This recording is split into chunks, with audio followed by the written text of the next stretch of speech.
Good evening, everyone.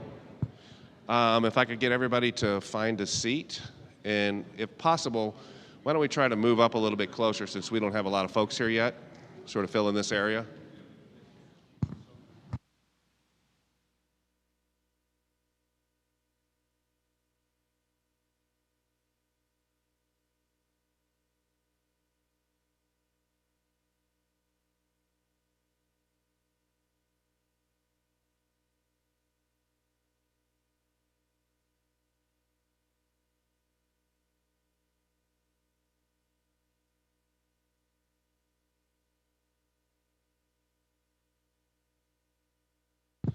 Good evening.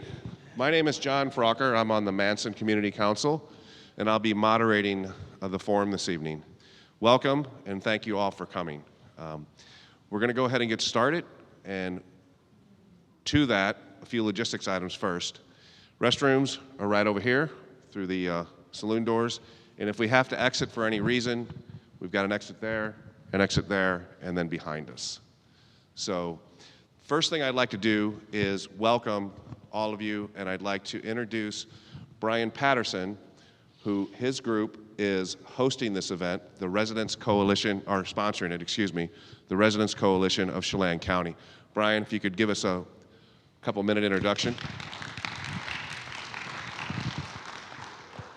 Thank you. So the Residents Coalition of Chelan County is an apolitical nonprofit organization, and we're an extension of what was formerly called Residents United for Neighbors. And the primary purpose of that organization was to promote and help guide Chelan County through the process of creating new regulations for short-term rentals. And now that those regulations are in place, and we're kind of just at the implementation and enforcement phase of that, we've moved on to kind of a broader purview, and we've added some more people to our board of directors. We have about a dozen people now. And our new mission statement is to work with residents to ensure that future growth and development in Chelan County preserves and enhances the qualities that residents value the most. This includes rural character, a strong sense of community, and a healthy and beautiful natural environment. And we sponsored the video and audio distribution of this candidate forum because these two positions that we'll be voting on here in November are two positions that are going to be very important for addressing concerns of Chelan County residents. So thank you for being here tonight. Thank you, Brian. Thank you, Brian. And next, I'd like to introduce Carrie Sorensen, who is the chairperson of the Manson Community Council. She's going to introduce the council who is hosting the event tonight and give a short introduction of exactly what we do. Thank you. Hey, folks. We're packed. I know you guys can't from the home can't see, but we have an absolutely packed house here. So thank you, everyone, for showing up. We really appreciate it. So Manson Community Council has been around probably since the 70s, I do believe, and it was formed under the county when Esther Stefanu was one of our commissioners. That much we know. And anyway, what we do is we are an elected council of folks that live within the Manson School District, and we make recommendations on behalf of the community when it's deemed appropriate to the planning department, and we work closely with the commissioners. So we've got lots of development happening in the valley and a lot of things that kind of happen behind the scenes, and one of the things that we really like to do is be able to keep an eye on that and then make it as public as possible so people can really get out there and letter-write campaigns or, just get your voice out there. And it's like, really, what do you want to see as a community as we go forward building, because they are coming.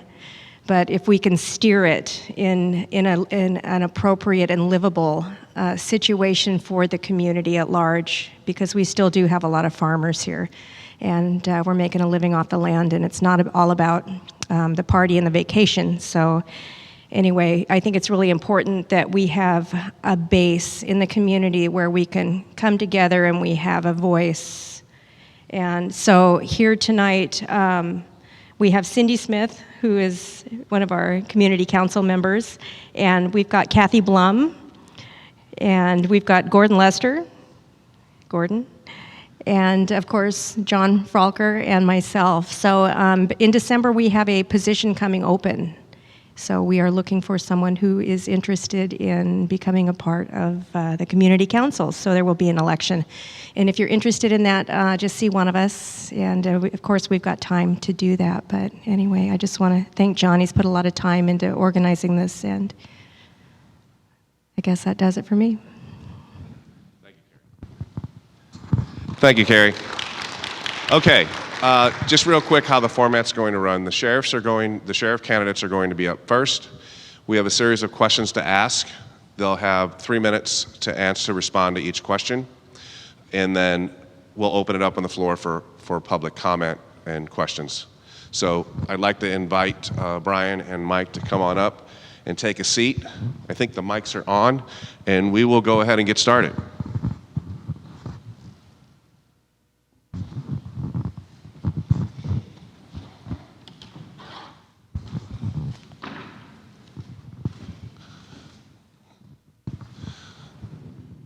So Mike, if you would, go ahead and take a couple minutes and explain, tell us your bio, tell us about yourself, your running, so on and so forth. I'm Mike Morrison, 42 years old, married to my lovely wife back there who's blessed us with 3 children. I am a 16-plus year law enforcement veteran. I come from a family that has committed their lives to serving community and country. My mom was one of the first female officers here in Washington State, rising to the rank of lieutenant. She is now retired. My father's just finishing up his career. He's a canine officer. He'll be finishing his career here next year. Hopefully, we'll see how his dog's doing. And then my cousin is a sergeant for Thurston County. My uncle is the elected sheriff for Thurston County. And my sister and my brother-in-law served honorably in the United States Marine Corps. My brother-in-law is also retiring here next year. So that tradition of serving our country, our community continues on with me. Like I said, 16-plus year law enforcement veteran. And during that time, I have served as a field training officer, an instructor here locally and at the State Academy, also teaching the advanced course. I have been a school resource officer. I have served on the SWAT team. I'm currently a member of the Search and Rescue Team, Swiftwater Rescue Team, High Angle Rope Rescue Team. I'm the current Chelan County Deputy Sheriff's Association, that's the union, president. I have a degree in law and justice from Central Washington University, an associate's degree in administration of justice from Spokane Community College, and I've absolutely loved my job. I love serving the community. It's been the career I always imagined it would be from the time I was a little kid, watching my uncle and my mom put on the uniform. I still love serving, want to continue serving, and that is a brief overview bio of me. Thank you, Mike. Brian?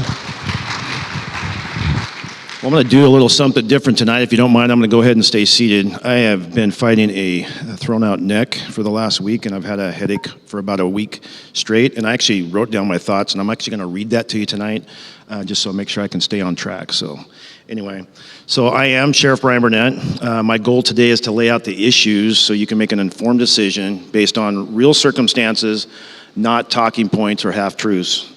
I talk with a lot of people, and recently a lot of people have asked me, Brian, why should we vote for you? Why should we reelect Brian Burnett for sheriff? And it's not just about me, it's about a team. It's about executing and on a winning strategy, a strategy that is already in play. So I can go on for a long time about how I've been called to lead ever since when I worked in the timber industry for nearly 10 years. Prior to getting into law enforcement, it gave me a lot of real lifetime experience. But as a 3-time elected sheriff, I'm also the current president of the Washington State Sheriff's Association. I'm the past president of the Washington Association of Sheriffs and Police Chiefs. And I'm an incoming 2023 Washington State liaison to the Western State Sheriff's Association, which represents the 17 states west of the Mississippi, minus California, but they're trying to get California to come back in for representation. So my peers look to me and they trust me, and that's important to know. But being a trusted leader is a big responsibility. It provides certain advantages, and with our local training hub, we're saving tax dollars, and we're taking advantage of regionalized training right here in Wenatchee. And it's not just our agency, it's multiple agencies that are benefiting from this.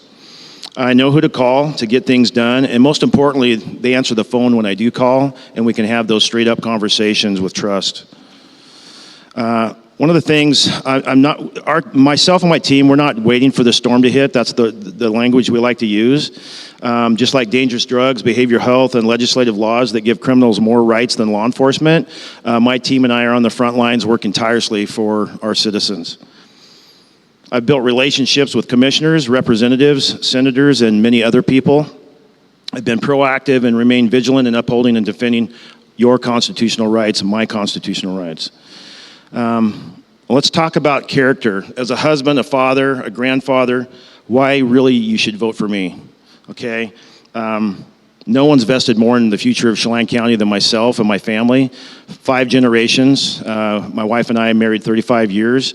We have 6 biological children, 1 adopted. We have number 7 grandchild on the way. So that's 5 generations right here in Chelan County. This isn't a career, it's a calling. And the community has put their trust in me, and they put their trust in the team, and we've delivered consistently and with integrity.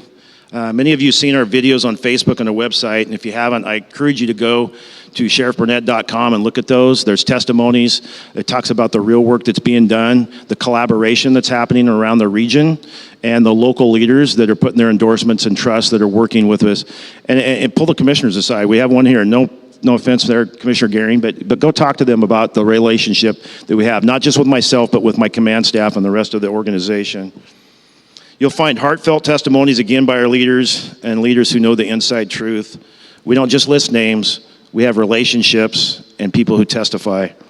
So take a look at the Candid video series. It's going to unpack the issues and the history of my character. So now is not the time. Now it's not the time to let our foot off the gas. It's not the time to get soft, and it's certainly not to let the time to let the minority speak for the majority. So right now you have a sheriff and a leadership team that's respected, we're effective, and we're getting the job done. And I'm fighting to protect our quality of life, and I will continue to protect our constitutional rights. Lastly, I'm more than humbled as serving for the last 12 years as the elected sheriff. Prior to that, I did a lot of different things for the sheriff's office. In leadership roles. I was a field training officer, patrol corporal, and a patrol sergeant, City of Chelan sergeant, 8 years on the regional SWAT team, and some other positions as well. But again, just humbled to be here serving for 12 years, and I'm really looking forward to the next 4. And I just appreciate everybody coming on online or here in person. So thank you for showing up tonight. Appreciate it. Thank you, Brian. Okay. Just to inform the 2 of you how this is going to go, Mike, you're going to answer the first question. Brian, you will answer the question as well. It's not a debate, it's just your answer to that question. You'll have 3 minutes. I will start poking at you when you have 30 seconds left, and we're going to try to follow this format. Once we complete the question period, we're going to go out into the audience, and any audience member that has a question will do the same 3-minute. You'll both be able to respond, okay? So that being said, the first question is, what philosophy, platform, or specific issue position do you feel differentiates you from your opponent? What differentiates me from my opponent is that it's time to transition from politics, personal agendas, and get back to focusing on law enforcement. I've been on the road, I've been enforcing laws. Even under these new changes, law enforcement can still be done. I too have connections with law enforcement agencies across the state. That's the benefit of getting to instruct at the state level at the academy. So I've seen the challenges, I've seen what other agencies have done, I've watched my parents navigate through these same challenges and know that we can still do it. In addition to that, I'm going to address the issues that have been most publicized about our agency. We've paid out several millions of dollars in lawsuits related to harassment, bullying, intimidation, among other things. It needs to come to a stop. It's a misuse of taxpayer dollars. It's not my opinion, it's not my feelings, it's clear cut. We have court rulings against it, we have newspaper articles that document it, and we have another federal lawsuit coming up against us. That could also cost us another couple million. It's not responsible. We need to get back to treating each other with respect, get back to focusing on law enforcement, and being the pillar of our community that the community expects from us. Lastly, I would go back to emphasizing that we honor our contracts with the entities that we partner with, Washington State Parks, who funds our Marine program, the Forest Service, our schools, and our traffic enforcement unit, which is funded by Chelan County Roads. I've interacted with all of them. I know personally that our undersheriff and our chief of patrol have gone in and talked to our traffic enforcement unit and said, if we continue to do what we're doing, we'll lose funding and we'll lose our program. That comes from our traffic enforcement unit directly. I was a school resource officer. I heard the complaints from other principals and superintendents asking, why are you guys not in the schools? Because we've prioritized training over patrol, which is great. I'm a trainer, I understand it. We need to have well-trained officers. But we're so well-trained that we're never on the road. Last Sunday, we had 4 guys working patrol for the whole entire county, 4. Unless someone else came up and answered an overtime shift, which no one wants to work anymore. So we need to get the focus back to law enforcement. I get it, there's a lot of political issues going on, but it does not trump the level of service that we need to provide to our community. 4 people on the road at the time where they're going to scrutinize us for how we contact, communicate, de-escalate, 4 guys isn't going to work. I came in and worked an overtime shift on Saturday after promising my wife I would not take overtime because we're in political season, just because I didn't think it was appropriate that we had a shooting and other instances going on and we were still short-staffed. We need to get the focus back to law enforcement. Thanks. Thank you. Brian, same question. Well, I think my opening statement says a lot. I think I explained a lot about what that is. I have a team that works well with across the region, with our commissioners, with our county administrator. They trust the information we bring them. We've done a lot with that. We've created a lot of different programs. We've implemented a new setup for our Regional Drug Task Force by bringing a PROACT team in from Wenatchee PD and restructuring that, having more resources and actually saving the taxpayers of Chelan County more, because since 2004, Chelan County has taken a major role as the lead agency in the Regional Drug Task Force. And we were able to remove our supervisor from there and let the other agencies come in and play a better role as far as distributing our assets and resources. Behavioral health, the things that we're doing with creating the new behavioral health unit, diversion team. We just had a large meeting today at the CTC, the Confluence Technology Center. We had around 100 people attending. All the different collaborations and our partners from around the region and how we're going to move forward and address the issues. And I think he nails it. He talked about some of the challenges that we face, but what Mike doesn't talk about is this lack of experience in working with the leadership team and with our local government, the commissioners and our contract cities as well. Is we don't deny that there's challenges, but that we're there to find solutions and work together to move past those challenges. All of our contracts are in good standing. Matter of fact, Manson and the Lake Chelan School Board came to us this last summer and said, we'd like to increase our contracts and go from half-time to full-time. And we said, well, we can do that, but we're going to have to put a plan in place, and we'll move towards the 2023-24 school calendar to do that. So that's one of the goals that we're doing. There's no doubt that the things we're doing have been beneficial to the communities and not just Chelan County. But the real difference that sets us apart is we're actually going out to protect and do what's best for the 30,000-foot view as far as the citizens we serve, and then the people within our agency. And I had a commissioner when I ran back in 2010 for the first time. He said to me, Brian, if you put 3 things in place, you're going to be successful. 1, you keep the citizens number 1, 2, your employees number 2, and you and your command staff number 3. And we always try to keep that mentality. But sometimes you have to look at the big picture, and everything we do when he's referencing lawsuits. And I want to point you to our website that has, we'll call it the fake facts.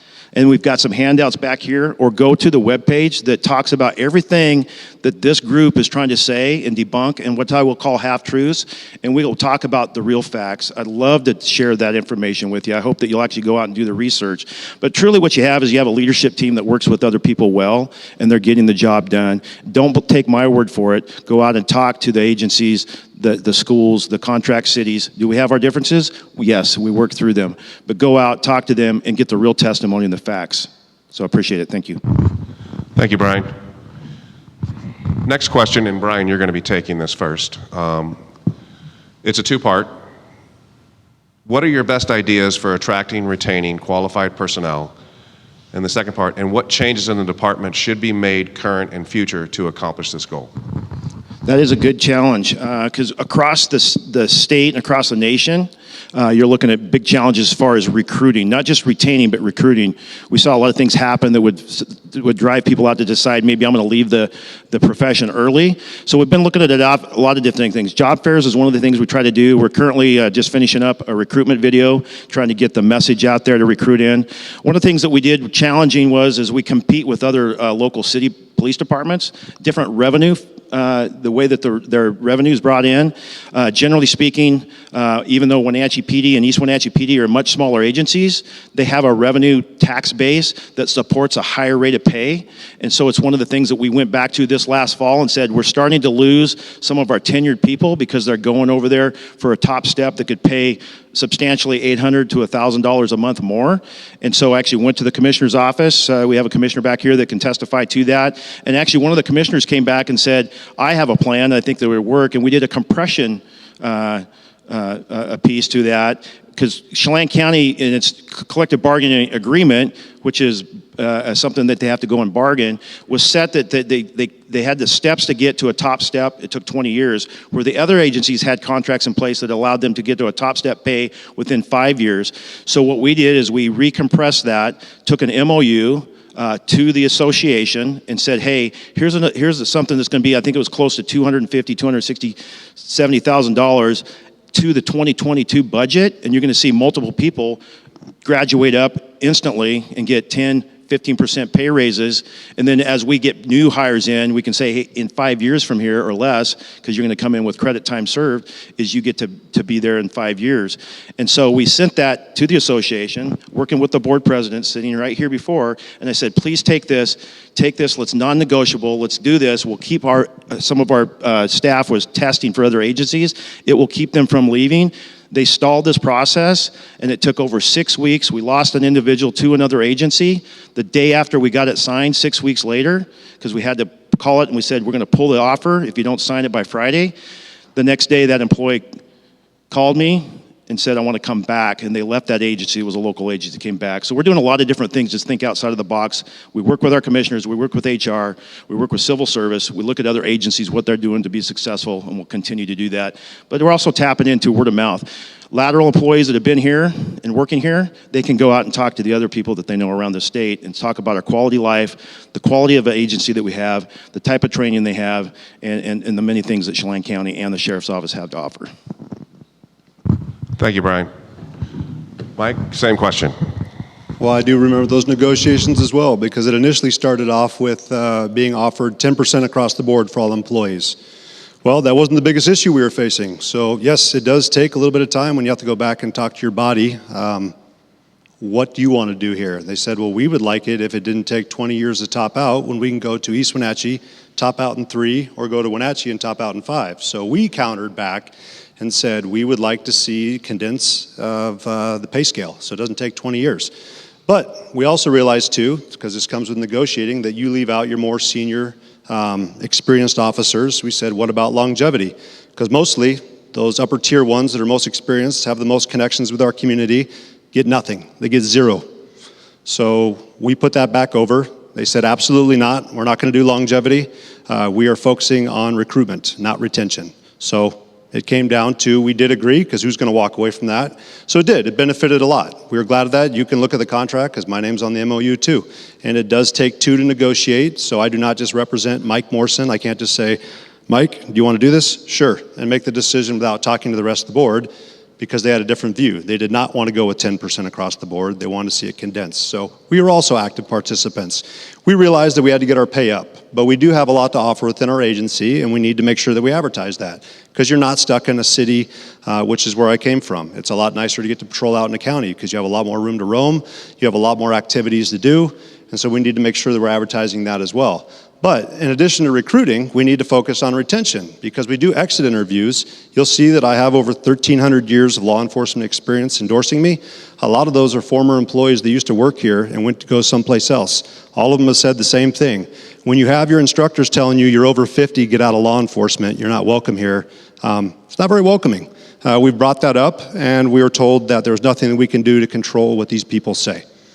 I can almost 100% guarantee as sheriff that you will treat people with respect. That is a protected age class. That's protected federally. So no, you can't just go out and say whatever you want to say because that costs us millions of dollars. It's been in all of our lawsuits. We have to address it. I would say you don't even have to ask everyone else. Just go read the court documents. Everyone's testimony's in there. You can read and see exactly what was said and what the courts decided. So we need to get back to focusing on treating each other with respect, of course having a competitive wage, and then going out. And I would say that when we tell laterals coming over that you are going to be honored with this amount of years of experience coming into our agency, honoring that contract, because we've had several now that have come up and actually skipped around the association and the sheriff, went directly to the commissioners complaining about their years in agreement with the sheriff not being honored. So that reputation is also getting out.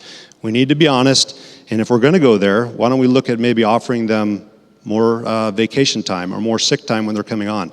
That doesn't cost as much. If we offer 80 hours sick time, 80 hours vacation time when they come on, and they don't meet probation, we can take it back. But if something happens to them and they have a family, and we're trying to get experienced personnel over here, how do we know that they're covered? So if they have vacation time and sick time, they'll feel more comfortable coming to Chelan County. These are things that other agencies are doing. It's not always about the dollar, but mostly employees, and I'll tell you this as association president, they're focused on wages and benefits. If you can get anything else extra in there to attract them over, we need to do it. So getting back to what will it take, I would say we should definitely be focusing on retention and the atmosphere within our own agency. It needs to be addressed. Thank you, Mike. You're up again for the third question, the third and final question. Both of you have taken a stand in support of your constitutional philosophies that have put you in opposition to state and local laws. If elected, how will you maintain those positions? Constitution's pretty clear cut. I'm going to make sure that people's constitutional rights are honored. We are not going to be militarized as a police department.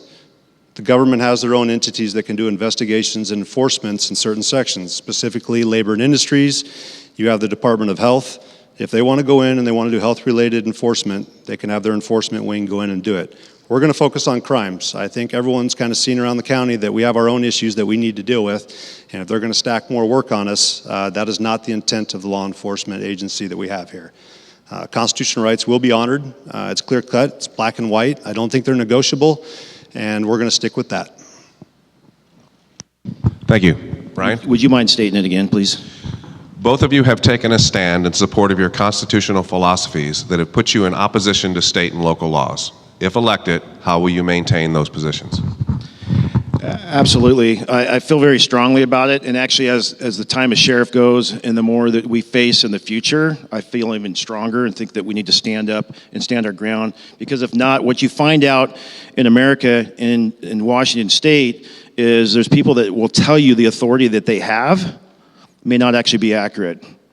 So when you take the Constitution and stand up to it, you can push back based on that. It is pretty basic, it is pretty general. At the same time, there are constitutional scholars out there that bring a lot to the table. So every time that we have a new employee come in, this is something we started just a couple of years ago, is we hand them one of these. I write them a card, I give them a notebook journal, and I stick one of the pocket constitutions in it, and I have a little side conversation with them and talk about the importance of that and what the oath is that they do.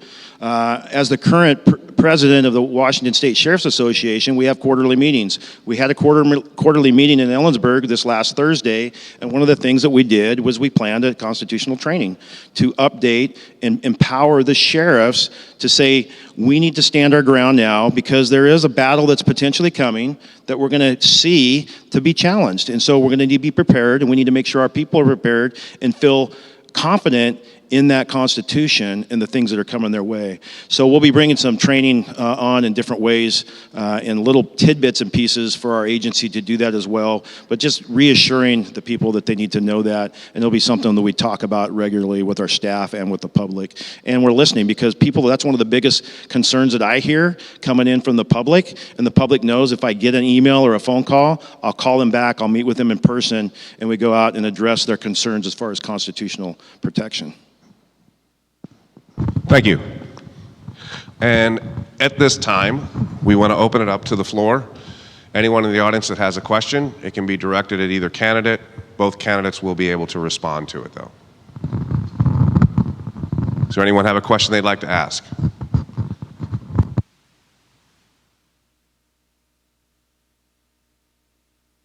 please state your name and My name's Mary Shearer. I live here in Manson. And I'm just curious, Sheriff, did you get any serious pushback from the state regarding your stance on the not enforcing the mask mandate for the state? Not enforcing the mask mandate, no, we didn't get back specifically from the state. Generally what happens is you have some people, and I'll talk about what we talked about, not letting the minorities stand for the majority, is where we get a little bit of blow up on social media. We get a lot of people coming in and squawking and saying this. Or the person that said, hey, I was traveling out of the area, and it was actually a Manson resident, it filed a big complaint. They emailed in and was upset that one of our deputies had stopped them during the 2-week stay at home, and he was traveling over Blewett Pass, and he was upset that that deputy wasn't wearing a mask, and he was going to sue us if he died from COVID. So that's the typical stuff you get. Is across the board. You get people that want to enforce it on one side. You get people that don't want to enforce anything on the other side. And really what it was about free choice. And so the stance I took with our employees, I said I'm not going to even make them have to wear them inside our office. The PPEs are available. There was a big push for knowing people whether or not our staff was vaccinated. I said, I'm not going to ask our staff if they're vaccinated, but we offered them, just like everybody else, for first responders that had they actually put them on the top of the list if they wanted to access that.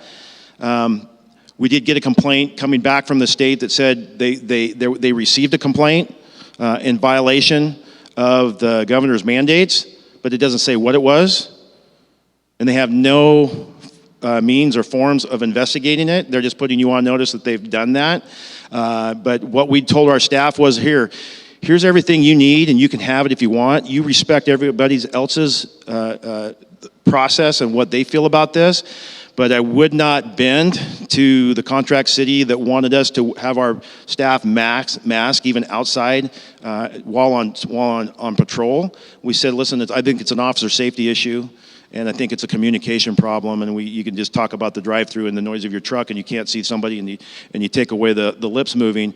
But here's what we said: it's going to be an officer discretion. It's at their decision if they're on a call. I don't care if they're inside a residence or inside a business.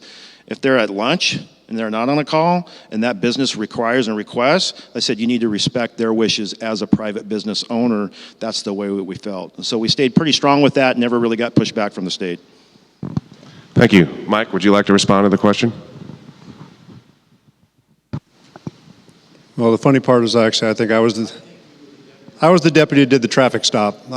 We have the same view that I felt it was also an officer safety issue, that if you have your mask on and you're trying to communicate to someone, especially at a time where de-escalation is stressed, they want us to communicate clearly, make sure our message is coming across so there's no misunderstanding and there's not an inappropriate use of force.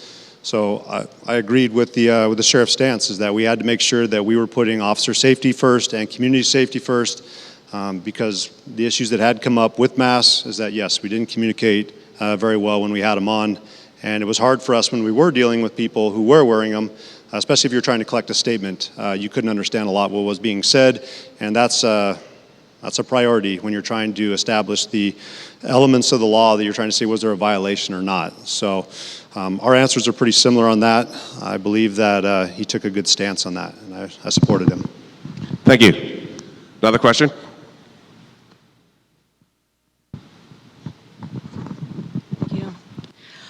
This question is for Mike, and it's basically a plumb line question. Because right now it seems like in politics, thank you, Brian, where there's pretty clean dividing line. And on one side of the line, we have what we're calling the woke, the inclusive, the liberals, the progressives, and they support things like inclusivity, Juneteenth, all the flags, and they actually, the liberal part, are on the side of the new laws that came down from the state, which you have said publicly that you are in favor of too. And so, and I've noticed on your Facebook page and stuff that you were all over supporting and weighing in on the inclusive stuff. And so you've sort of aligned up over there, and you've gotten a lot of following from the Pride group. They're all going to vote for you. The Democrats are going to vote for you. I mean, so they're, you know, you're sort of lined up on that side of that line, and you're promoting that. And then we have the fear of God, the conservative group, who really basically, when you have fear of God, you don't cross yourself. You know, you stand up and you walk and you speak what you believe in.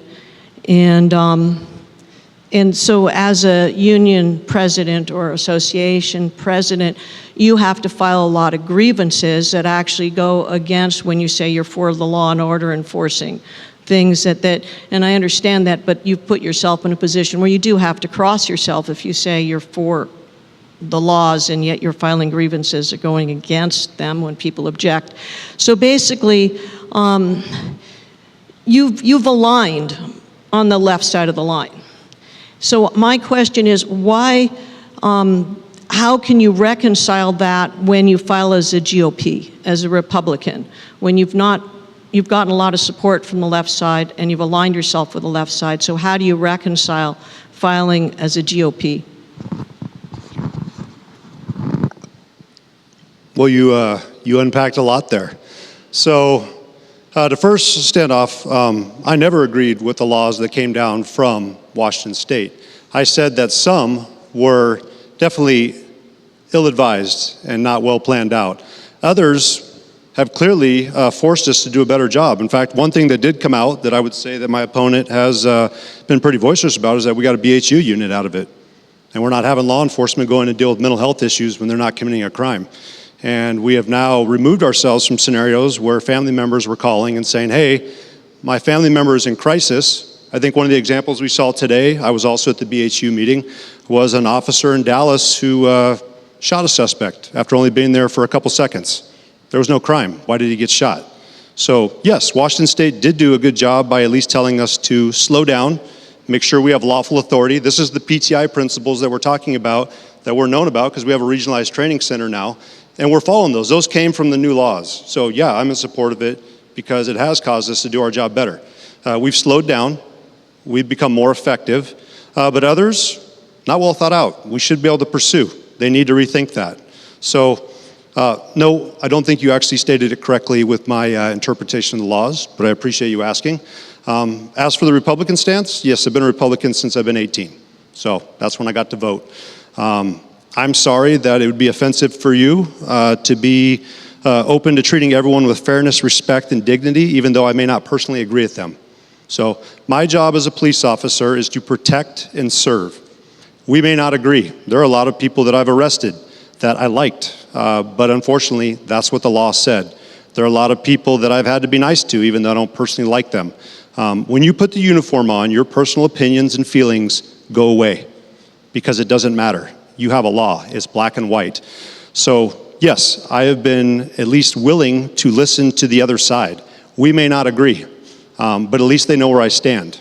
So yes, I have seen the Democratic side has come out and asked me questions. I have not hesitated to answer their questions back. And they have disagreed with me and said, we don't particularly approve of your stance or your point, but thank you for at least being open and communicating with us. So I will continue to do that, even if we don't agree or if we don't get along. Or if, you like the Chicago Bulls and I like the New York Knicks, we'll still get along. I think we've seen division across the nation, and I'll continue to do what my family has always done. I will treat you fairly no matter who you are, where you come from, what your economic status is, or what your personal beliefs are, because that is your personal life. All I'm asking you to do is respect our community, obey the laws, and be a good citizen. Outside of that, do what you need to do. I'm not here to judge you. I think we all know who makes the judgments, and he does it in the end. Thanks. Thank you, Mike. I'll go ahead and address a couple things there. As a sheriff or a chief and you're leading your agency, there's a lot of things that come up that you have to address, that you work with groups and individuals. One of the things that we addressed was a big hot topic on last Thursday's Sheriff's Association meeting was the Criminal Justice Training Commission mandating specific online training to our agencies that oversteps their legal authority and their boundary scope of what they're made to do there. And the WACS, which is the Washington Administrative Code in 39, it gives the Criminal Justice Training Commission the authority to set the training, and there's certain guidelines in there, and I don't know them by heart. But what happens is they come in and they give their own opinion that's above their legal authority, and they overstep their boundaries until the sheriffs or chiefs step back and push back and say, hey, we have enough mandatory training. The whole part on the LGBTQ was a big piece, and they said they didn't think it was appropriate because just like Mr. Morrison said here, at the same time is we're going to treat everybody across the board. I don't care how you identify, what your pronoun is, what your gender is, whether it was at birth or your choice now, and what your sexual preference is, and all of those other things, or what your skin color is going to treat you as a human being, as a citizen, as a resident, or a visitor to Chelan County. We're going to treat you the same with integrity, with teamwork and excellence, which is our core values. We're going to teach you with respect and professionalism, and we're going to follow the laws, and we're going to protect your constitutional rights too. But there's a lot of things as leaders you're going to have to step up and do it. But I find it interesting that my opponent talks about the BHU, and you already heard me talk about the event that we had was put out by my chief of patrol and the BHU, which is the behavioral health unit that we just created this last year. Thank you to the commissioners that helped vote this through, and they're helping us bring it under the sheriff's office and do a regional program. But this was advertised and invited about 100 different people, what we call our collaborating partners, from around the region. We had a couple of our own staff members, because they work on the behavioral health unit and they work those overtime shifts, were invited. But Mr. Morrison showed up uninvited today to make a political stance and join us for lunch and stuff. But he didn't go to my chief of patrol, who would put that out and rest. So my point being is there's a lot of things being said here that he wants you to think and know, partly, but there's a lot more to the programs and to the stories that are behind that, from the lawsuits and when we collaborate and we work closely with HR and our county attorneys and risk pool attorneys. And it's an advisement that says when we get into discipline and we're following the 11 elements of just cause, it's a very, very deep topic. So make sure you pick up the fact checks and do your research, people, because it is important, because you said, as our narrator here tonight, that these positions are very important moving forward. And I think you need to be educated in your decision making. So thank you for being here tonight. Thank you, Brian. Just a reminder that we're not in a debate tonight. This is a forum, informational forum. So in that spirit, I'm going to give Mike a chance to redirect back to Mike on the statement that you had made. Brian. Correct, I was not invited. I didn't even know what was going on. In fact, there's another candidate that wasn't given advisement that it was going on either, but it's important because it involves our community and services we provide. So yes, I did feel it was very important to attend. I didn't say anything. I wasn't wearing a Morrison for Sheriff shirt. I sat there, I listened. A lot of the things I already knew, but I felt it was important, and I wanted to make sure that people within our community know that I support that program and that I want to see it succeed. So yes, I'll continue to show up to those kind of events. I'm glad that there were several members within the group that notified me and said, hey, it doesn't look like you were notified. We think it's important that you be there because you have also, like I said, I just used it on my last shift. I used our BHU unit. I said, this is the situation we have. Can you guys come out here, give me a hand, and be the better tool than I am? So they did. They came out. I'm in support of it. I'm glad I was invited. I enjoyed the material that was presented, and I'm glad that the recognition was given to those that have put forth the effort to make this program successful. Not a political talking point, but clearly, when we're asked about it, that is one of the positive things that came out of these new laws. We did come up with different alternatives to do law enforcement, because we were told specifically by Washington State that we could not continue to do it the way we had done it in the past, because the community that we represent was not happy with the way things were going.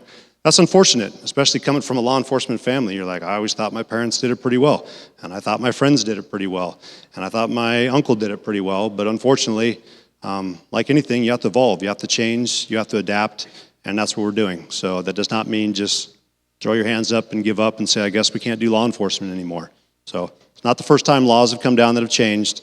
I could go on and start citing different law changes that we've had, but we're law enforcement. We'll adapt, we'll overcome. And no no more politics. Let's just get back to law enforcement. Thank you. You had a question? My name is Mary Ann. I live in Chelan. I actually kind of have a two-part question, and the first one you might need to help me with. But going back to the third question that you were both asked about constitutional issues that you had, I think it said with state and local government, and that you both had some problems with that. So I'd like you to be more specific about exactly what constitutional issues you have. And also for Sheriff Burnett, and I don't know if Mr. Morrison, you said this as well, but you made several comments about different agencies or the state overstepping its bounds and mandating something that they don't have the authority to mandate. I guess my question about that is, do you think it's up to you to decide whether they've overstepped their bounds, or is that for a court to decide? I'll take that one on first. That is a good question. I'll give you an example for the Second Amendment, the right to bear arms, so not be infringed, right? So, but at some point in time, somebody's making a law, and even you'll probably agree with me some point in time, if I have a .22 caliber firearm, long rifle, if I have a .308 hunting rifle, a .256, what we would call an AR platform, some people call an assault rifle, are those good? Then we start talking about a .50 caliber, and we start talking about a grenade launcher, then we start talking about explosives. So at some point in time, we're probably all going to agree that the right to protect your abode, your family, your home, may or may not, but it depends on the force that's coming against you, maybe illegally or unconstitutionally. So it's the same thing. Yes, it's very hard to interpret on some of those things, and we try to look at people that are legal attorneys and stuff like that to help guide us the way. The big piece was when we were seeing the mandates on the vaccinations for employees, and that was one of the biggest fears that people came, and even people that endorsed or personally said, I'm okay with it. I'm not okay with the state telling me I have to do something to my body that I don't want. And then the mandatory masking, because there were a lot of studies out there, regardless of how I personally feel, that says that would support it on the other side, that says that maybe it's not as healthy for you to do this in a long-term thing. So especially when you're outdoors and different things. So there's a lot of different perspectives there, and what we were saying as an agency, as an elected sheriff, that we're not going to let the state come in and tell us exactly what we're going to do on those type of mandates, and we're going to look at the law. On the criminal justice training side of it, they give them legal authority to go in and set training in certain things, but there's some things that they don't have the authority, that I think that the group has got together and overstepped their boundaries, and the sheriffs and the chiefs recognize it and have stepped up and say, we need to push back. It's not that we disagree with the training, but they're overstepping their legal authority and their boundaries, and so we need to hold them to what their legal authority is, just like anybody would, us as a law enforcement officer, if we were gonna go unlawfully into a resident without a signed search warrant with probable cause. Does that help? Okay.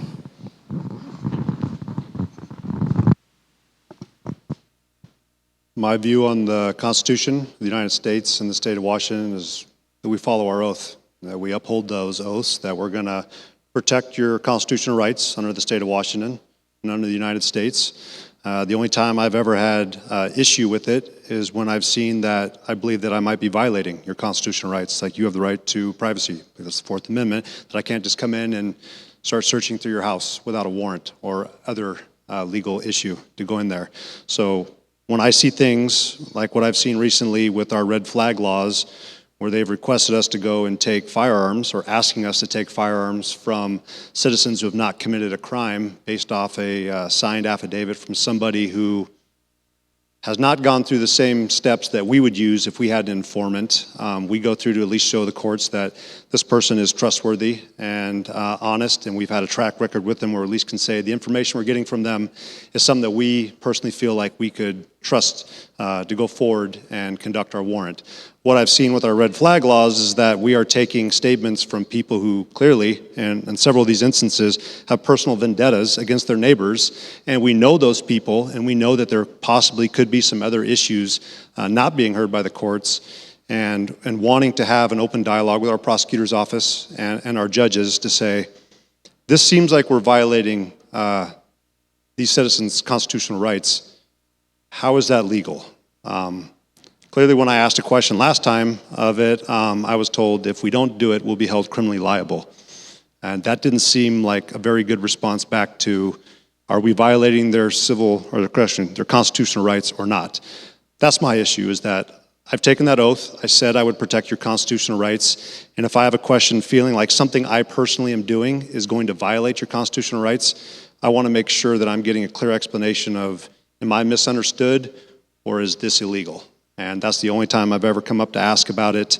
It's just, I want to know that I have a lawful authority to do what I'm doing, because I don't want to sign over my retirement. I don't want to sign over my house. And I certainly don't want to get in an altercation, because I'm out on the road right now, where I get into a fight with a citizen who's committed no crimes and somehow it escalates to the point where I have to use deadly force. I'm going to feel absolutely horrible at that point, because I don't believe that we should be pushing it that far.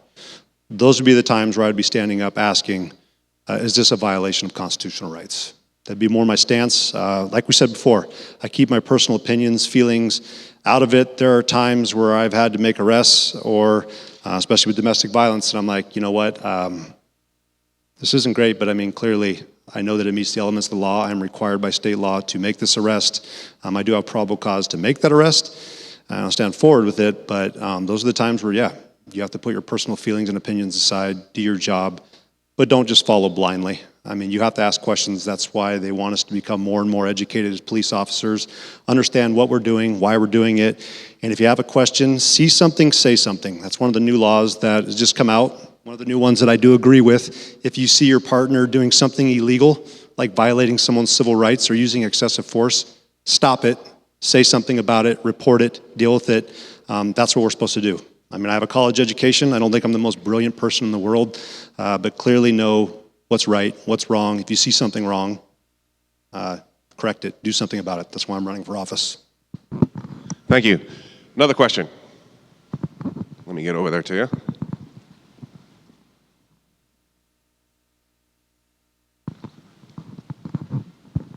Well, I kind of want to address what the lady said over here. She's absolutely wrong with you two people. And when I seen who the opponents were, when the signage first came out, I seen 2 R's on underneath your names. Those R's should not be there. You are doing a job for us, and you should be independent and not fall under just the R, because there are different issues with everybody they go contact. And if he made a decision and he wanted to fall on the middle of the road, I amend, thank you, because not just R is not the right way in this country anymore. So I want to ask you a question. Tell me what your personal thoughts were of January 6th when they attacked our U.S. Capitol. Thank you. I think the final outcome was horrible. No one should have ever entered that Capitol and did what they did. I think what you had, this is my personal opinion because I haven't studied it because I spent enough time doing stuff here at home. I think what you had is you had a lot of people that were concerned, had their own personal opinion, went to D.C. to support a group, and I think you had some radical people that started an incident, and you had people that were planned to be there to start things and get it going, and I think you had some people that went there but didn't plan, but got caught up in the commotion, and it's a hard thing, but if those people broke laws and committed crimes, they need to be held accountable.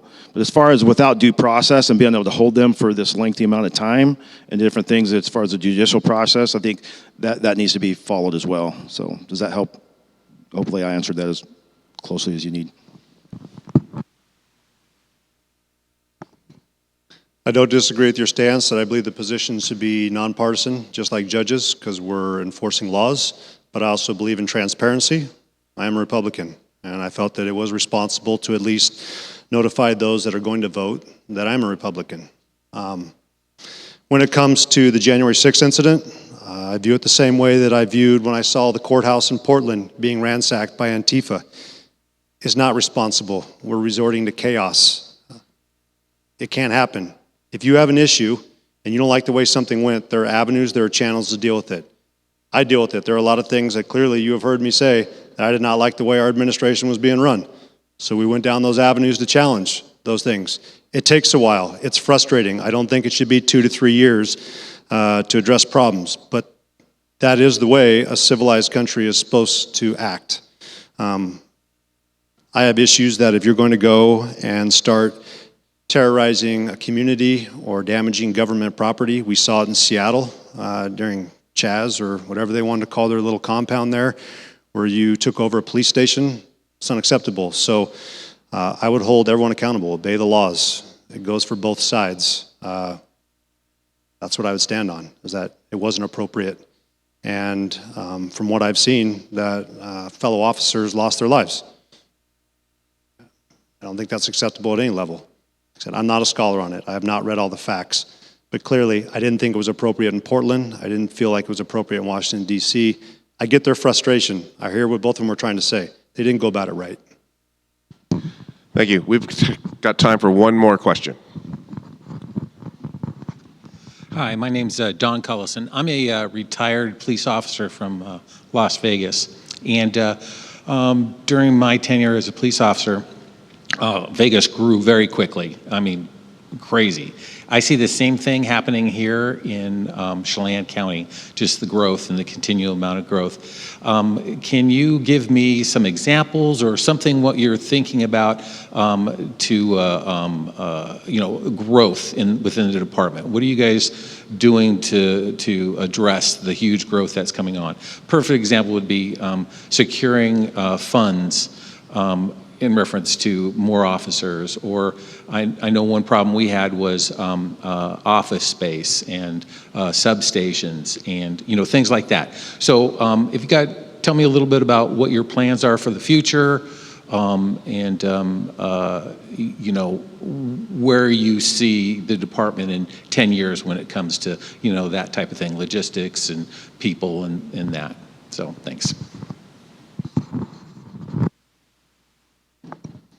So we dealt with the same issue at my previous agency. I worked for OMAC Police Department before I started down here, and they did what they call a capital investments plan. So they had an outside agency come in, assess our city, look at the potential for growth, what our areas were going to look like business-wise, residential-wise, and what it was going to take. I think when we came down to it, it was going to be 2.5 officers per 1,000 people is what it was going to take to adequately and safely patrol the community we represented. So I do feel like I'm pretty knowledgeable in a lot of fields, but I also know that there are times where you need to bring in outside agencies or entities that have more experience and knowledge.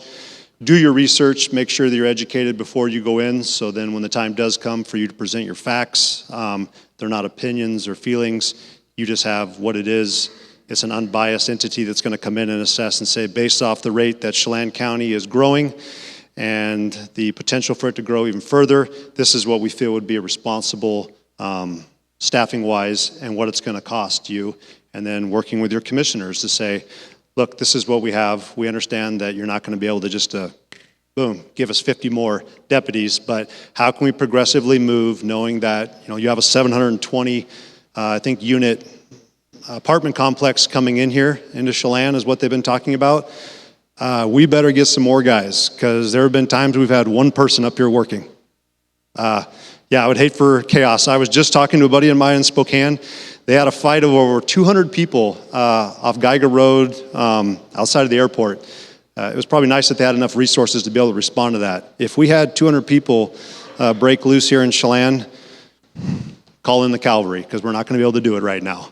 So let's get our capital investment plan in place. Let's see how many officers we're going to take, what the potential for growth looks like. Let's not guess. Let's make sure we get an actually educated idea of where we're headed, and then work with our commissioners to say, how can we secure funding and better facilities? I can tell you our facilities out west are in desperate need of some overhauling. So I think majority of our agency would not even bother filling a glass of water out of the sink out there, and security is a nightmare. So we have some issues to address. It is time to bring in outside entities and say, how can Chelan County proceed into the future, and how much money is that going to cost us?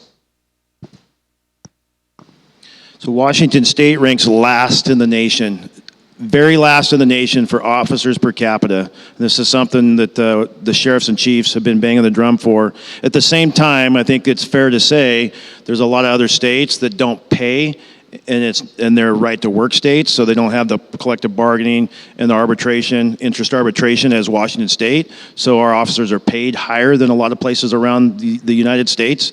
But challenging. So let's go back to the last recession in 2008. Prior to the recession hitting, the Chelan County Sheriff's Office was at 66 commissioned staff. Okay, this was prior, and this was under Sheriff Harum. They had about a $7.5 million budget. After the recession hit, the commissioners came across and said, we need every department in Chelan County equally because they needed to cut X amount of dollars. Everybody's going to cut 10% from their budget. So they had cut $750,000. Across the board in law enforcement, 80 to 85% of your budget is salaries and benefits. I don't care where you're at, that's just how it works. That's the numbers. So when you look at now moving forward, so they went from 66 commission to a cut to 53 commission. So when I took over in 2011, we were at 53 commissioned, and they had actually minimized and taken off one of the appointed positions on the command staff. And it is difficult. So we fought back and said, how can we be creative? Because it's a bottom line dollar. The commissioners, you can take everything you can and paint them the picture and give them every number you need, whether it's supporting the statistics to fight the crime or it's supporting the statistics for training and equipment and salaries and benefits and all of that. It still comes down to they're going to have to make the decision as the county board of commissioners how they're going to distribute the funds and balance that budget and keeping a reserve fund balance at what they want, approximately 15%, I think is what they're trying to do. But that's challenging. So what we did was we went and we partnered with the schools and the cities and said, let's create the school resource programs and bring them back. Because prior to that, they'd only been there on some of on the grants coming in from the federal side, and they eliminated and minimized each year. So we brought those back and we partner with them. We went in and did a study with NHTSA, which is the National Institute of Traffic Safety, and we brought in and did a presentation to the Public Works engineer and with the county commissioners and said, we want to support a traffic emphasis unit. So all of these things assist and help because we're a recreational county, so our calls for service go way up in the summer months when school's out. But during the wintertime, those fall down. So with school resource officers, traffic emphasis unit, and the other positions that we hold, helps us to say in the summer months, we can reassign them and help for those calls for service. So we were headed towards 61 commissioned. At this time last year, when we went in and did the compression piece to the contract that we talked about last year, we knew that attrition-wise we needed to keep our staffing, so we gave up 3 positions from our last year's budget, but we wrote them back in.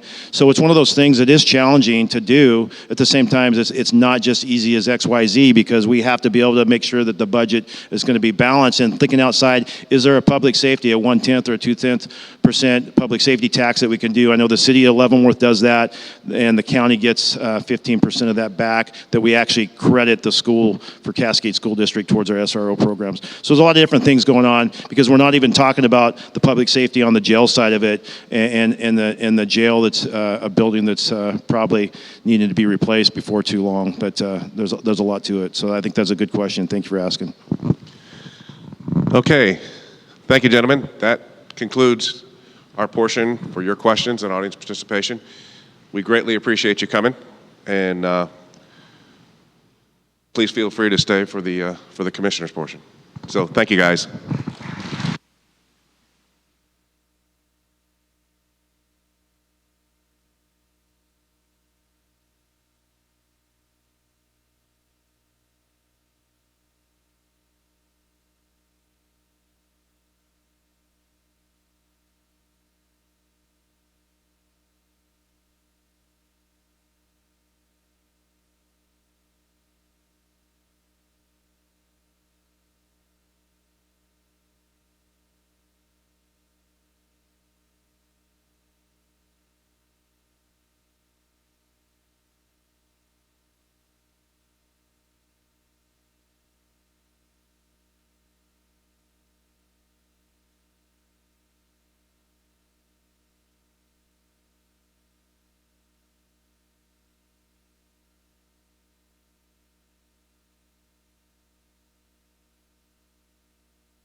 Okay, now the second portion of this forum this evening is with the District 2 Commissioner candidates.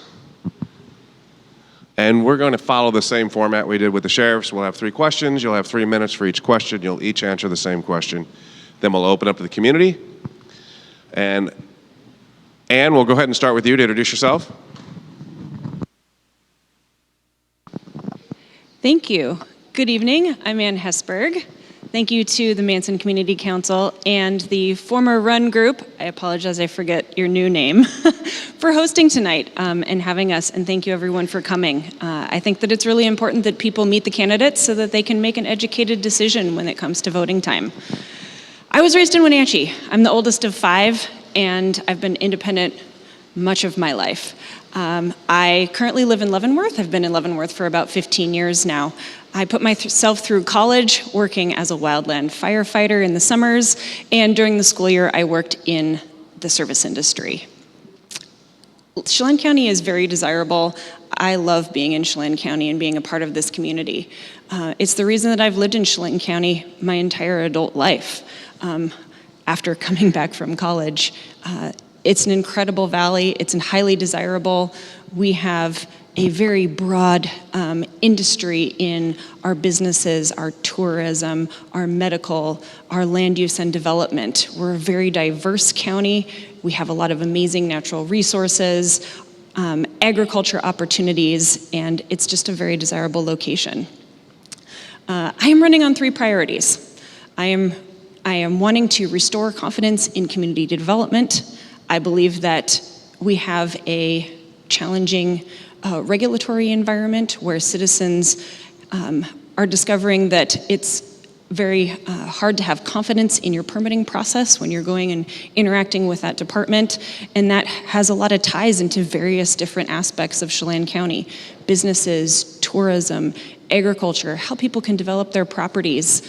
And so I would like the opportunity to restore confidence in that department because it has an effect on so many different parts of Chelan County. I'm also running on collaborative leadership. I believe that we need leaderships that are inviting people to the table, building relationships. And I also am running on honest dialogue. I think that we should be engaging and inviting people to the table to have that dialogue, because we can't come up with solutions if people aren't at the table engaging in that honest dialogue. And through that honest dialogue, we provide proper representation for our citizens of Chelan County. So I have a background in land use development. I have been involved civically in Chelan County, specifically in the city of Leavenworth, for the last 15 years. For 10 years, I was a planning commissioner for the city of Leavenworth, and I now currently serve on the Leavenworth City Council, and I believe that I have a unique background and experience, along with my career in land use development, that brings a different dynamic to the county commission and can help better serve the Chelan County residents. Thank you. Sean? Hello, everyone. Thank you for coming back out tonight. We've been up here to Manson, Chelan area several times. It's great to see everybody again. My name is Sean Smith, and I am from Kashmir. I graduated there in 1989, and I went straight off to college down in Idaho at Northwest Nazarene University. And 4 things that I base my life, my career, and my choices on is I'm a Christian, I'm a conservative, I'm a constitutionalist, but I'm also a capitalist. I own 2 restaurants down in Wenatchee, Walkabout Grill in Wenatchee and Walkabout Grill in Leavenworth. And I have 63 employees, and they trust me to make decisions for them and for the health and vitality of our business and what we're able to do to provide for their families. And I have a beautiful wife from Idaho that I brought back many years ago, and we have 4 beautiful children, ages from 14 to 20, 2 boys and 2 girls. And the reason that I'm running for commission is because I'm very concerned about their future here in Chelan County. I would like to have some representation of what I grew up in. They have the opportunity to grow up in as well. And we're growing extremely quickly in our area, and that concerns me. I'm very concerned about high-density housing. I'm very concerned about small lots, and I'm very concerned about our private property rights being protected. I'm a constitutionalist. I believe in the First Amendment, Second Amendment. I believe in open pipelines and closed borders, and these are all things that are threatening us and we need to think about locally as well. And that's what got me to run for commission, is to protect what it is that we have here. I work with a lot of people inside our cities and inside our agencies and know the commissioners quite well, and I'm anxious to get to work with them and hopefully make a difference and protect this lovely valley that we all live in and we're all passionate about. So thank you for having us again tonight. Thank you, Sean. And we're going to pose the first question to you. Sean, you'll answer the same question. What philosophy, platform, or specific issue position do you feel differentiates you from your opponent? You probably heard that already. Thank you very much. I think the things that differentiate me from my opponent are my educational or my experience background, my civic involvement with the city of Leavenworth as a planning commissioner, as well as an existing city council member. I have experience and a record with establishing a balanced budget, facilitating and levying taxes. I interact with Chelan County as a city council member because we both manage the urban growth area of the city of Leavenworth, and that takes a dynamic, positive relationship. I have served on nonprofit boards, including the Chelan Douglas Land Trust. I'm currently on the Link Transit Board, who is providing incredible access for all of our communities within Chelan County as well as Douglas County. And I think that that really sets me apart. My background in land use development, my career has been in providing people direction with developing their properties. I help them design and implement their projects so that they meet federal, state, and local regulations, and I protect property rights. I help them navigate regulations, and in some cases really strict, cumbersome regulations, so that their projects can be successful. And I think that it's really important to consider the regulations that we are working within that have been established, particularly some of our land use regulations that have been in place for a long time. And I think it's important to evaluate those regulations to make sure that they are still serving us as they were originally intended. So I think that my experience civically and in my land use experience provides a unique opportunity as a commissioner to well serve the residents of Chelan County.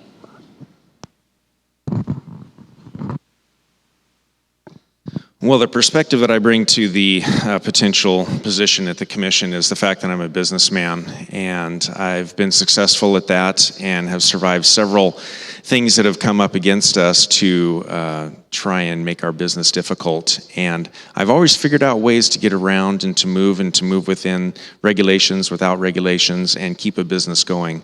I think it's important right now to have a business person on the commission because we have a very large budget that needs to be balanced, and we have a lot of departments that need to be taken care of.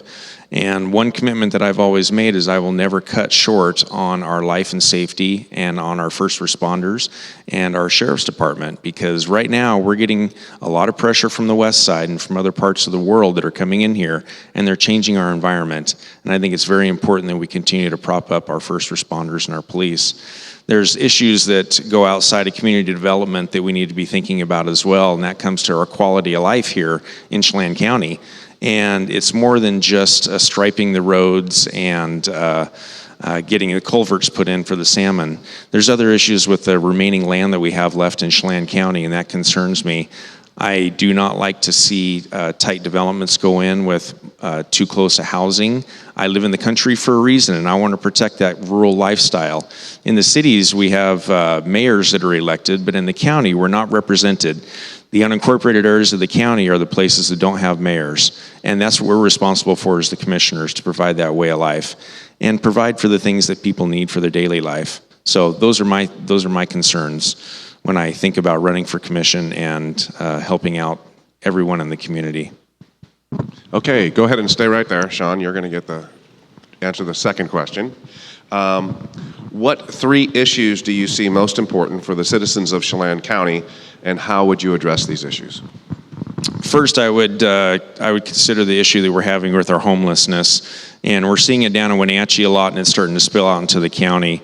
In my mind, there's a difference between homeless and houseless. Those that want to live in their cars because they have an addiction or they have something that keeps them out of the centers that we have for beds that are provided. If they don't want to play by the rules, they want to live in their car, that's a different story. But we have the other people that want to actually better themselves. So I'm not a believer in handouts, I'm a believer in hand-ups. I like to help people out and give them what they need to better their lives and better their situation. The second issue would be, of course, the private property rights that we have here and how we're protecting those. Like I say, I live out in the county, in the country, up in the woods, and I do that intentionally. Some people don't have that opportunity. So we need to protect the fact that they have to live in a neighborhood or they can't afford to move on to a larger piece of property, and make sure that their neighbors' private rights do not interfere with your own private rights. And that protection across the fence is what we need to be thinking about. The third one is the budget that we have for the county. We have a limited number of resources that come in here, that come in through sales tax and a few other applications that come in. We need to be thinking about how that money is generated and how that money is spent. If we're not inviting industry into our community, we're going to die. We need to be sure that we're providing jobs for the kids that are coming up through and the people that want to move to our community and contribute. But the land is so limited as to how we use that.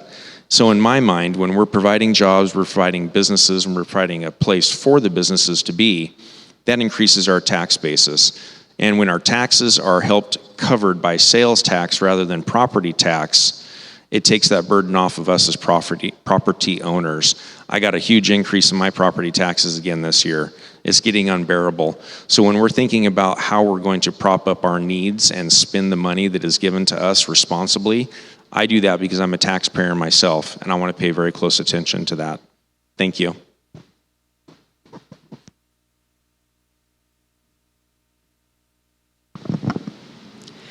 Things are complicated in Chelan County right now.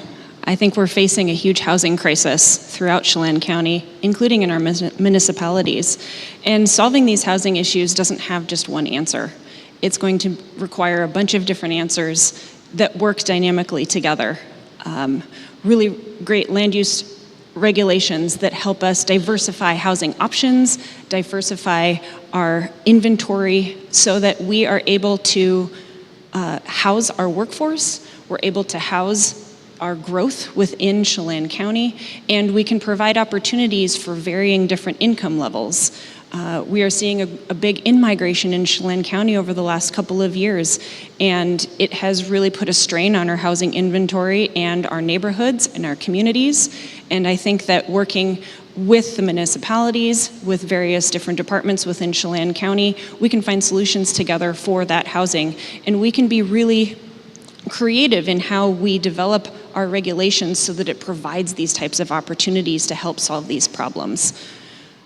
I also believe that creating confidence in community development so that we have a consistent regulatory environment will really help in business growth. It will help in development of our private property rights, giving people confidence in being able to put an addition on their home or build an ADU so that they can house their parents that need a place to live, or their expanding family. Our development regulations right now are complicated for businesses in a lot of different ways. So in some ways we're losing some businesses, and we're not being enticing to other businesses to come and establish within Chelan County. We have tourism, that brings in a lot of industry, it brings in a lot of money, it generates sales tax for us. But if we don't have businesses that can keep their employees because they can't be housed within the same area that they are employed, we have a multi-layered problem that we need to fix. I also believe in mental health. I was at the BHU conference this afternoon that was put on by the Sheriff's Office and their behavioral health unit, and it is an amazing new unit or department in Chelan County, and it is a really successful program within its first year of inception. We are seeing diversion out of non-criminal jail time into programs and resources that are helping people get what they need in order to be successful residents of Chelan County. People are searching for help, they're searching for answers, and being incarcerated isn't the answer when you're non-criminal. It's going to Catholic services, it's going to get mental health help, it's going to get medical health where you haven't been getting it, and this new mental health avenue through the BHU is going to really help increase our focus on the needs for our mental health crisis here in Chelan County. Thank you. And you can go ahead and stay up. You're going to answer the third question first. Development is a major part of Chelan County's growth, much of which is occurring on former agricultural land. A well-known problem is the lack of affordable housing. As Commissioner, how would you balance the growth and affordability of housing while protecting valuable farmland? Growth is going to be a challenge for us. It's a challenge for us right now. We are seeing some ag being pulled. Growers are seeing that it's less viable for them in some cases to continue through agriculture, and I don't want to see that happen. A lot of this has to do with the way that we grow with this growth with regard to our development regulations. How are we incentivizing keeping ag? How are we incentivizing growth in our housing needs, in our municipalities, in our urban growth areas, so that we can keep the rural portions of Chelan County rural? And that comes with working together, having very dynamic conversations where we're inviting all parties to the table so that we can help make our regulations a little bit more diverse so that they're working better for us. And that goes in tandem with having confidence in our community development department. I know I've said this a couple of times, but right now when you go into community development, it's very unclear as to how successful you're going to be. And the development regulations right now are really challenging to maneuver in. Oftentimes you need a permit to get a permit to get a permit. And by the time you're through the entire permitting process, sometimes your entire project is infeasible financially from start to finish because it's taken so long. And it's taken way more resources than you initially thought it was going to take. And I don't want to see that happening. I want to see people be successful. I want to see them interacting with this department and working on solutions together so that you can make it through the permitting process efficiently and get going on your project, be it expanding your agriculture opportunities or your tourism opportunities, expanding your business, or just putting an addition on your home. That should not be a complicated process.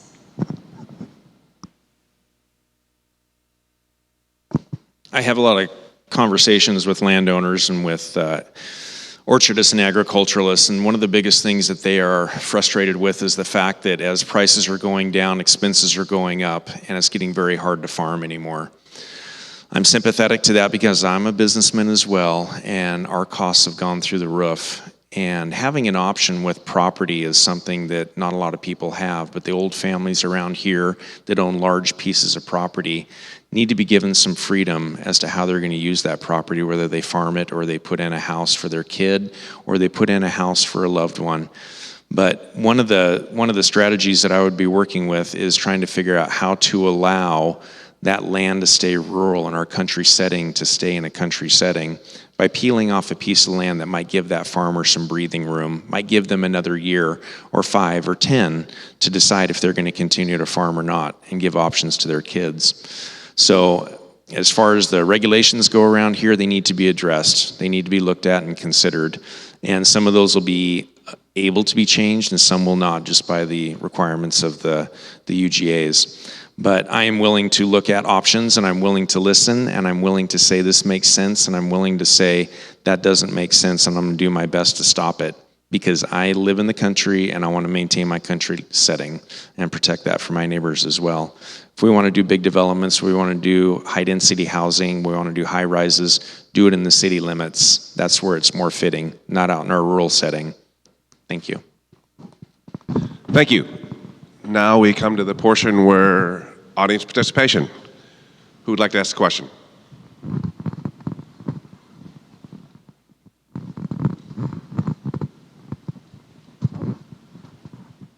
Hi, I'm Carl Blum, a resident of Manson, and I have a question, a two-part question, if I could, for Ms. Hesberg. First of all, I'm looking at the data here, in March of 2016, you were a registered delegate to the Democratic National Convention, or the state convention, supporting Bernie Sanders. So my question there, and this is coming, by the way, from a good friend of ours who couldn't be here tonight. So he's asked me to ask. So the question is, how do you explain yourself as an independent when you were obviously a Democrat? That would be the first question. The second question is, and it's from the same person, is let me look here, hang on. In June of 2020, you were supporting the Black Lives Matter cause. And they took a position nationally of defunding the police. So if you come in as a commissioner, what is going to be your position on that?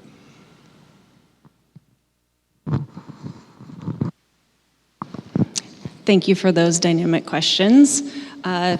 With regard to caucusing in 2016, it was the first time I really started getting involved in our election process. And I wanted to know and understand what the caucusing process was about, because our state has a unique process in how we nominate our folks for our primary. And I didn't know a whole lot about the caucusing process, and I wanted to learn. And so I became a part of that process, and it was important for me to be educated on that further rather than just showing up and voting in a primary and a general election. The dynamics of the two-party system have changed dramatically since 2016. These days it feels a little bit more divisive coming from both major parties. I've never been a registered Democrat or a registered Republican. I have voted on both sides in elections, and I have always been an independent voter. I believe in choosing the person that is best suited for the job, not the person who has a specific political affiliation. And my views of political parties and nonpartisan positions has changed a lot through my experience over the last few years as I've been a nonpartisan city council member. It has changed and educated me and changed the way that I think.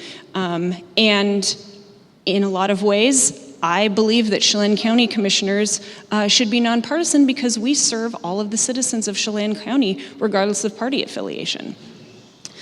So I believe that people can learn and grow, and we can change the way that we view the world and how we interact in it. As far as Black Lives Matter, there was a lot of galvanization in 2020 with regard to the death of George Floyd and the circumstances that led to that. I believed that it was important to express that the behavior of those law enforcement at the time was unacceptable. I marched in solidarity with people because I believe that law enforcement should protect and serve and not take the lives of citizens when they are not partaking in a criminal act. As far as defunding the police, I think that there's a lot of mixed messaging associated with that. I'm not interested in defunding the police or local law enforcement at the county level or the municipality level. That is not messaging that I get behind, and that was not a part of why I was in support of Black Lives Matter.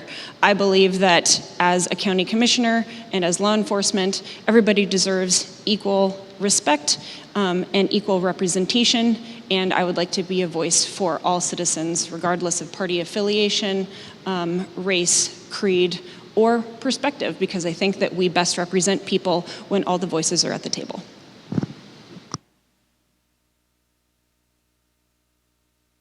Next question.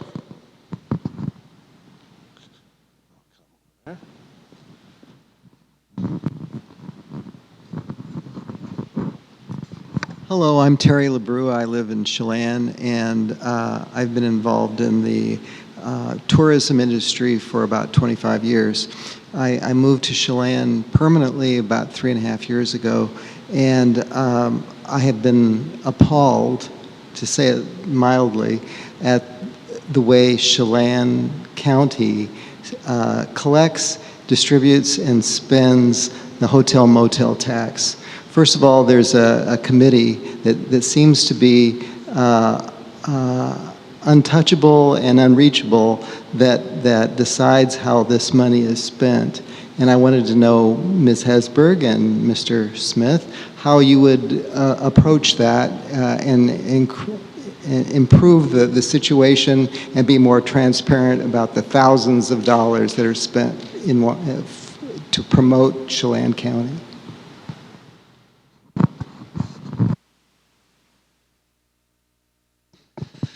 Well, the beautiful part of Chelan County is the fact that it is fantastic here, and I can't blame anybody for wanting to come and spend some money here. Being directly influenced by the tourism that comes to our valley, I appreciate it, but I hope they don't stay very long. I love it when they take off and we get our towns back. And right now we're going through some of that in the Upper Valley, in the Leavenworth area with our Oktoberfest starting. It's going to be crazy up there, and it sounds like it's split between Leavenworth and Wenatchee this year. We'll see how that turns out. As far as how those tourism dollars are spent, I believe we need to continue to promote Chelan County as we are open for business. Come on over and enjoy, spend money, recreate, but don't impact our way of life. Don't ruin our way of life. Don't take away what it is that we live here full time for. Come and visit and then take off again. There are things that are in place right now where that money is going to be spent, where it can be sent back to the locals and sent back to the small towns especially that don't have the ability to make that income off the tourists, because we probably commute tourist town. We live in another town and we commute into the next town. That's what we do, because oftentimes we can't afford to live in the areas where the tourists are the highest impact. So I like to see those dollars come back to the small towns. And in District 2, where we're both from, we have several unincorporated areas that have no representation at all. They have no one at the table. We have Monitor, we have Dryden, Peshastin, Eniat. They have their own system, but there's Lake Wenatchee and Plain. They don't have that representation. So being a commissioner helps it so that we can remind the other commissioners that have a different district how it would be to spend some money in our own neck of the woods too, and reward the people that live there for putting up with the tourism coming through. Because it does come back to all of us, whether it be through sales tax or through wages. We do appreciate the tourism dollars coming here, and I don't want to discourage it, but I want it to be done responsibly so it doesn't ruin our way of life. That's first and foremost.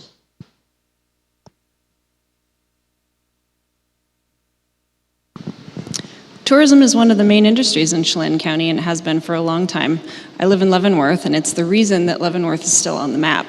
Our little mining town and lumber town was going to turn into a ghost town if we didn't revitalize, and we focused on a theme and focused on tourism, and that's a big draw into Chelan County.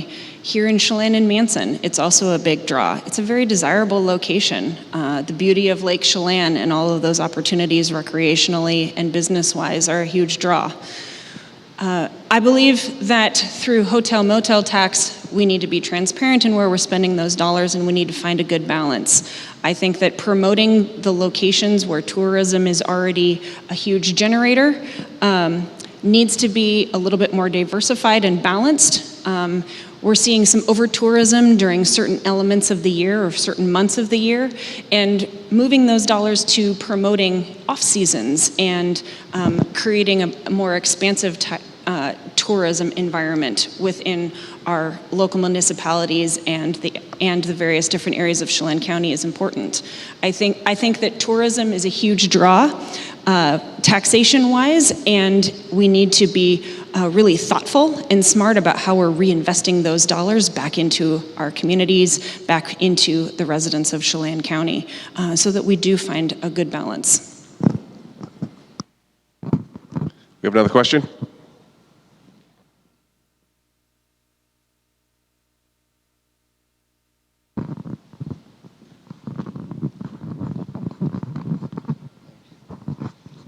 Good evening. My name is Chris Willoughby. I'm a Manson resident here. One thing we in Chelan County, I know Leavenworth and Chelan has been dealing with is the increase of development. The increase of development. One of the things that we have here is an issue with infrastructure. When there's development, your infrastructure needs to keep up with the development. or else you're going to be way behind and things are going to fall apart. Currently, I've seen that our county's development has superseded infrastructure by decades. Do you have a plan or a thought on how you would address this?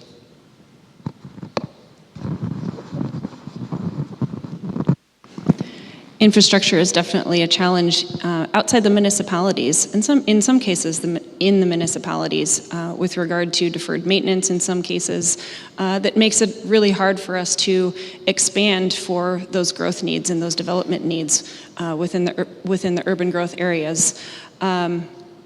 Infrastructure-wise, if we are getting out ahead of ourselves with regard to development, a plan for modifying our land use regulations, our development regulations, is likely needed. We're seeing a lot of development through small lots that are not a part of a major subdivision that would require infrastructure development before those lots can be completed on a plat. If we're going through a short plat process where we're just creating one other lot, we're not required to bring in the infrastructure necessary.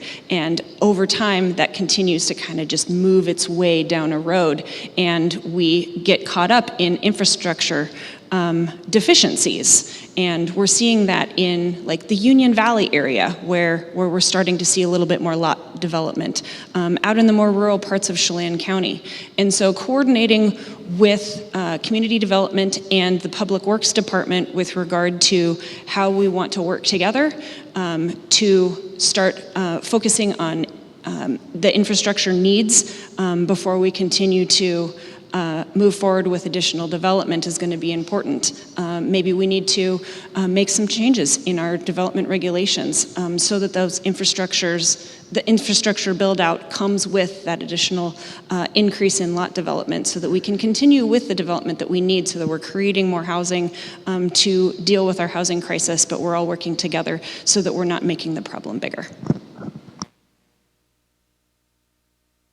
Yep, that's a good question, and I think a lot of that needs to be handed down to the developers themselves and what they are doing to our communities, the access, the width, the electricity, the water, the sewage, all the things that come with that. A lot of that needs to fall back on the people that are standing to make a lot of money off their developments and not rest solely on the residents that are around it having to put up with it. So I definitely would be willing to look at code changes and look at who's responsible for these expansions, how they're benefiting, getting benefited, and how we're benefiting as well as residents. So. Does anyone have any other questions? I've got two questions. Or I don't have two questions, but two questions in all. Hi, Don Cullison. So this is a hypothetical question. Okay, this is a hypothetical. There we go. I usually talk really loud, so this is a hypothetical question for you guys, but it's gonna help me understand you. Okay. Now I know you don't live in the Chelan Valley, but you can appreciate it because you're in Leavenworth, et cetera. And so we don't have any fast food restaurants, national chains, or anything like that. But if it was your decision, I know we've got, city, they can do what they want, but it's your decision. Would you support a fast food restaurant like a McDonald's, Burger King, or like that being built here in the Chelan, the Chelan Valley community? I compete with that every day in my businesses. It's very frustrating because they come in and they are able to buy things at a much cheaper rate than we can, and it infuriates me. There's a reason why prices are higher at mom and pop shops than they are at the national chains. I would say definitely not in the Chelan Valley bringing in the national chains. Let the locals have an opportunity to make money here with their ideas and provide opportunities for them. There's certain place for chain restaurants. Highway interchanges are great for that. Cities are great for that, but our rural towns are not great for that. So I would not support that in Chelan.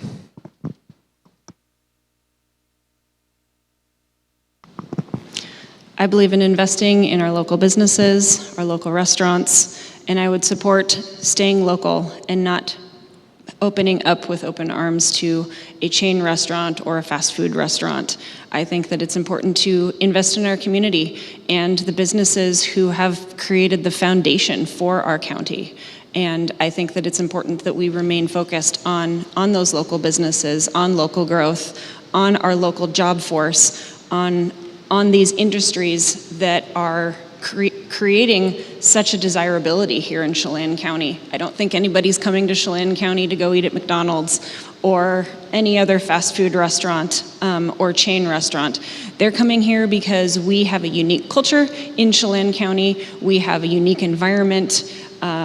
We are a county that is different than any other county in Washington State, and we have diverse opportunities for people. And I think that we need to stay focused on local.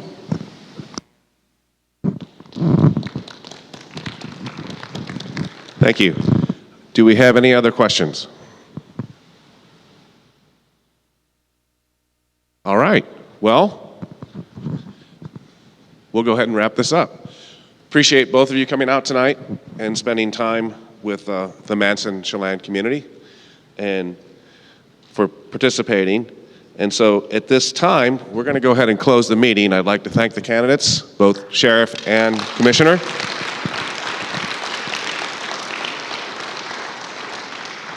And for our sponsor, the Residents Coalition of Chelan County, and our host, the Manson Community Council. And finally, all of you for showing up tonight. The only thing that we ask is put your chair away. Thank you.